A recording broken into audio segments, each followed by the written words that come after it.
Hello everyone, আসসালামু আলাইকুম। কেমন আছেন সবাই?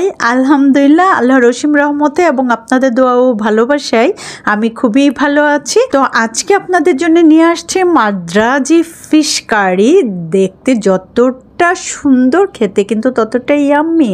মাদ্রাজি ফিশ কারি নামের মধ্যে কেমন জানি একটি রাজকীয় ভাব রয়েছে। তো চলেন দেখে নেই মাদ্রাজি ফিশ কারিটি আমি কিভাবে করছি। তো মাদ্রাজি ফিশ কারি করার জন্য ফার্স্টে বার্নারে একটি পাতিল বসিয়ে তার মধ্যে অ্যাড করে দিলাম কিছু সরিষার তেল, 3-4টি কারি পাতা এবং সাদা কালো 2 প্রকারের কিছু সরিষা দিয়ে কিছুক্ষণ নেড়ে ছেড়ে নিয়ে এর মধ্যে অ্যাড করে দিচ্ছি কুচানো পেঁয়াজ। আমি কারি পাতা এবং সরিষা কুচানো পেঁয়াজ পোড়নে রেসিপিটি করব।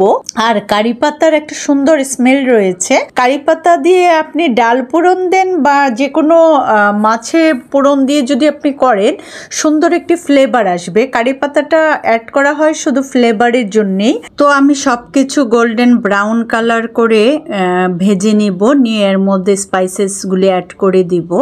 তো অলরেডি আমার গোল্ডেন ব্রাউন হয়ে গিয়েছে। এইখানে আমি শুকনো মরিচ, আদা রসুন এবং হলুদ গুঁড়ো দিয়ে দিচ্ছি।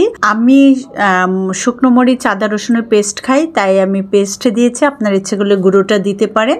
আর অ্যাড করে দিচ্ছি যে স্পাইসেসের যে বাটিটা, সেটা সামান্য একটু পানি দিয়ে ওয়াশ করে দিয়ে দিচ্ছি, না হয় ধরে যেতে পারে নিচে। দিয়ে নেড়ে ছেড়ে আমি একটি লিড দিয়ে কভার করে স্পাইসেসগুলিকে কষিয়ে নিব।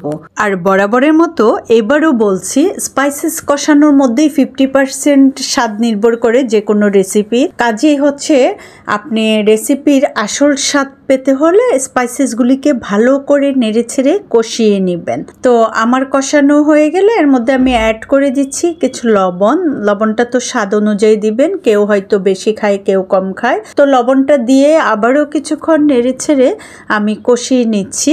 যখন স্পাইসেস থেকে অয়েল বের হয়ে আসবে তখনই বুঝবেন যে স্পাইসেস ভালো করে কষানো হয়ে গিয়েছে। এখানে কিন্তু আমি স্পাইসেসের সঙ্গে 2 টেবিল চামচ টমেটো পেস্ট অ্যাড করে দিয়েছিলাম।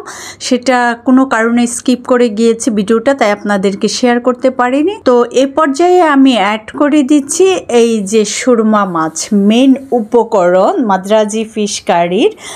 এটা যে কোনো সামুদ্রিক মাছ দিয়ে এটি করা হয়। তো আমি নিয়েছি সুরমা মাছ। সুরমা মাছে কাঁটাটা কম থাকে, প্লাস এই মাছটা অনেকটা ইলিশ মাছের ফ্লেভার আসে এর কারি থেকে, সেজন্য সুরমা মাছটাই আমি করে নিচ্ছি। আপনারা ইচ্ছে করলে যে কোনো সামুদ্রিক মাছ, যেমন রূপচাঁদা, তারপর ডোরি ফিশ, মানে যে কোনো মাছ দিয়ে আপনারা করতে পারেন, কিন্তু মনে রাখবেন যে এটা সামুদ্রিক মাছ দিয়েই করা হয় মাদ্রাজি ফিশ কারি। আর এই মাছটা অনেক সফট, যার ফলে একটু সাবধানে নাড়াচাড়া করবেন।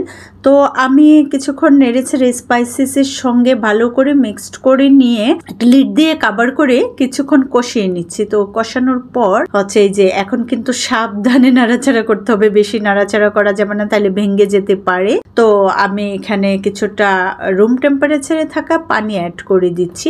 আর মনে রাখবেন যে কোনো রেসিপিতে রুম টেম্পারেচারে পানি অথবা ফুটন্ত পানি ইউজ করবেন ঝোলের জন্য বা গ্রেভির জন্য, কারণ নর্মাল পানি অ্যাড করবেন না, এতে রেসিপির স্বাদ নষ্ট হয়ে যায়। তো আমি আমার প্রয়োজনে যতটুকু গ্রেভি রাখবো সেই অনুযায়ী হচ্ছে পানিটা অ্যাড করে দিয়ে লিড দিয়ে কভার করে রেখে দিলাম। আর এই যে দেখেন আমার বিলেতি ধনেপাতা, যেহেতু আমার দেশি ধনেপাতা নেই, আর কাঁচামরিচ একদম তরতাজা। কোথায় পেলাম জানেন? সেটা আমার বারান্দার বাগানে করা, একদম তরতাজা, গাছ থেকে পেরে নিয়ে আসছি। উফ, এটা যে কি যে মজা না খেতে।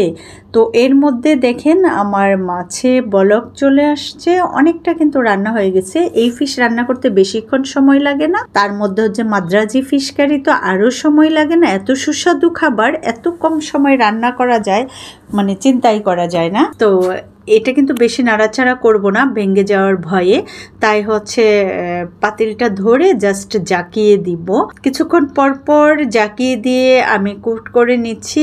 আর এই পর্যায়ে আমি আর লিড দিয়ে কভার করে দিব না। এই মাদ্রাজি ফিশ কারিটা আমি ICI ইন্টারন্যাশনাল ইনস্টিটিউট থেকে শিখেছি, শেফ ফাহমিদার কাছ থেকে।